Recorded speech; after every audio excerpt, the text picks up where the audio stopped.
It's the Joseph Bristol Show. If you enjoy the video, hit the like. If you want to see more, be sure to subscribe. Yo, welcome to another episode of the Joseph Bristol Show. And on today's episode, right, where I go over like life and just stuff. I thought I had something on my hand. Like life and just stuff in general for, just stuff. Like I just talk about stuff.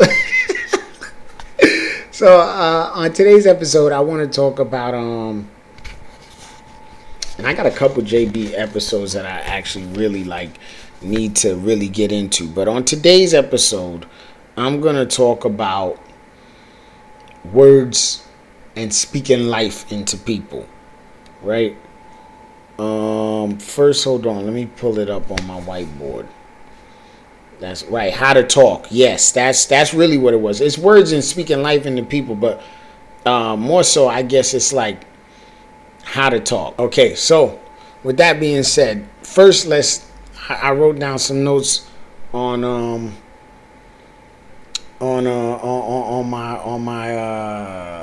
what is this called? Notion, right? So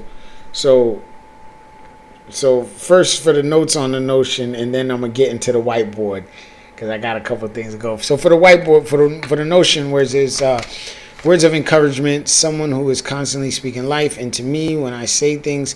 Like if I say I want to learn to play the guitar, she's like, yeah, you should.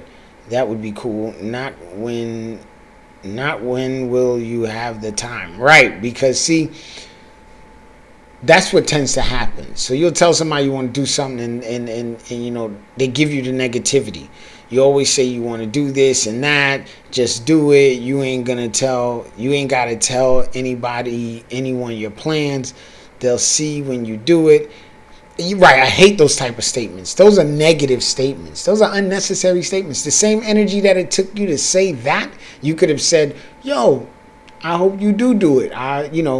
You can do it. Oh, you got this. Like positive words. You don't have to say these negative things, right? Those type of statements. There's no life speaking in those words, right? But saying things like, that sounds cool. Remember, all things need time and consistency to be good at anything. Or consistency is the key to learning anything, babe. You can do it. You can do all things you focus on. Words like that is actually speaking life into people, right? And then here goes some more notes that I wrote on this on the whiteboard.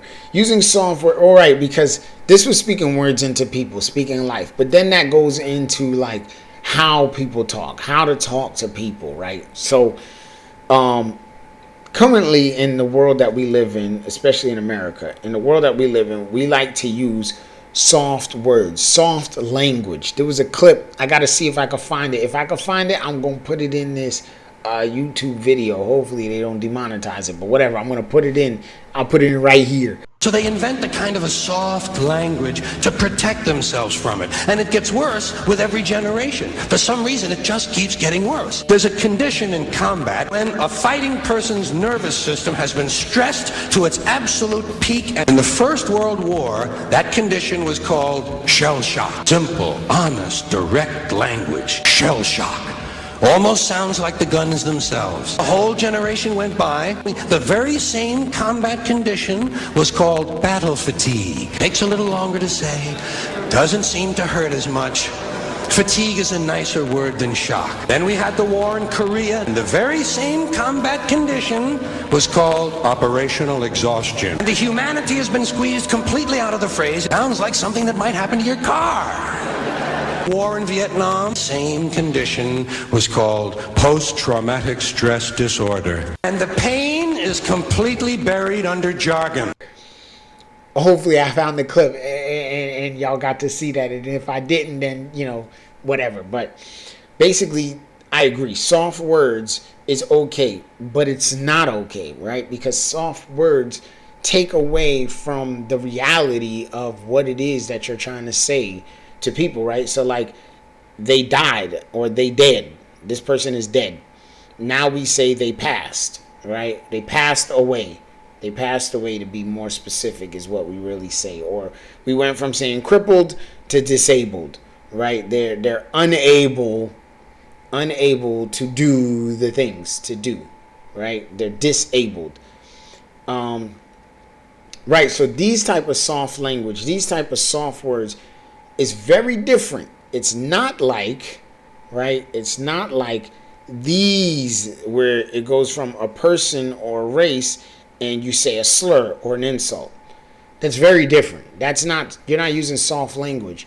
So you can say someone's race or a person, right? But once you turn that into a slur or an insult, then it's not soft, a slur and insult is not regular language. That's just hurtful language. That's very different.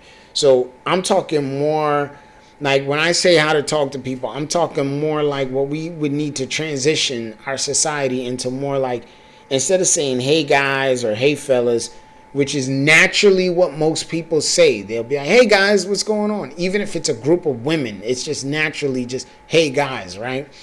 We should say more language like, hey y'all, hello everyone. So more inclusive language. That's what I was looking for. We need, let me erase this part. I wonder if my pen will let me use nope, it doesn't do that. That's horrible. But let me see here, right here. Let's erase this part. So we need more inclusive language, right? So that's the difference. Soft language, I'm not with the soft language talking, but inclusive language, I like that. I'm with that, right? So what am I talking about? So instead of saying my wife, my husband, we say things like my partner, right? So if you wanted to still indicate the husband, the marriage, right? This is where life partner, my life partner comes in.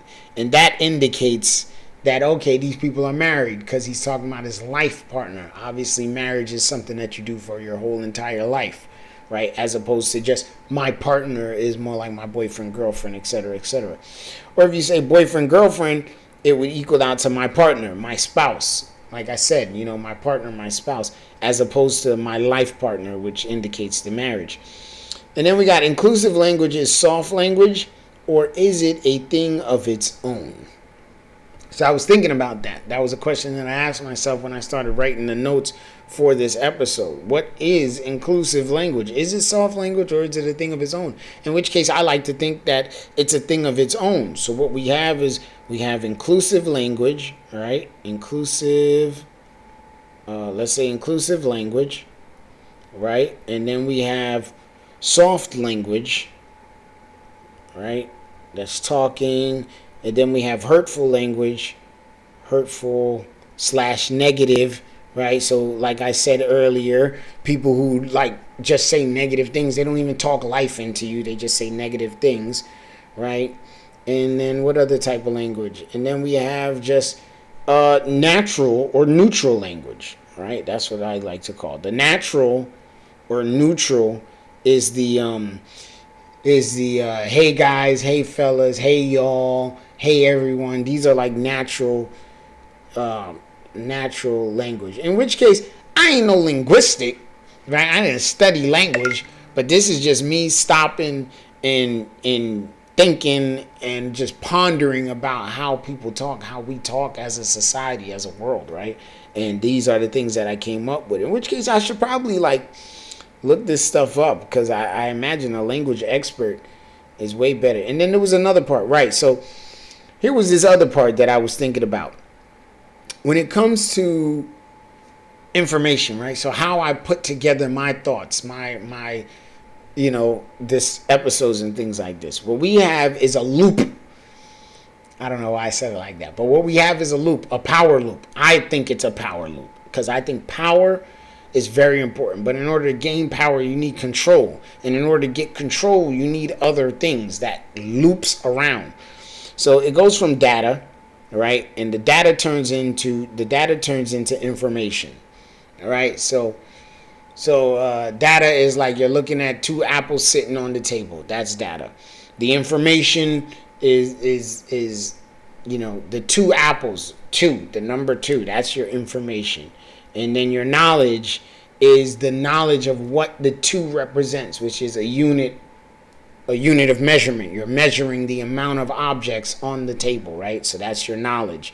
And then your knowledge turns into control. So because you understand that there are 2 things sitting on the table, you can now control the amount of things on the table and what those things will do, because you have the knowledge. So it gives you the control, and having that control allows you power over not only the 2 things on the table, but the table itself, the environment, because you now have the knowledge, the information to do whatever you want.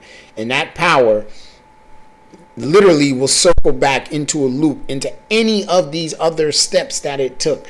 But see, here goes a branch off. When you get information, and that information either turns into knowledge or wisdom, but it can't be wisdom, because information doesn't lead to wisdom, but information leads to knowledge, and knowledge either leads to control or wisdom.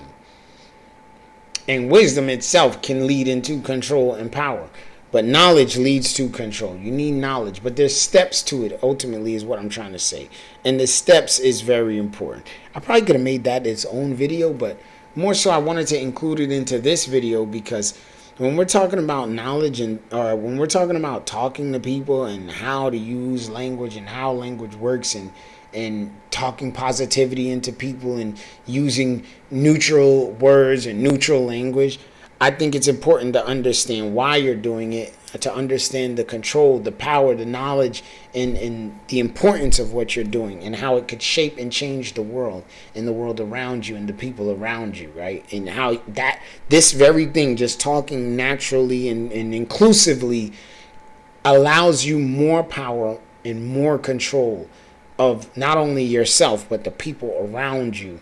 And so this is important. And it just makes the world a better place when we talk more inclusive, right?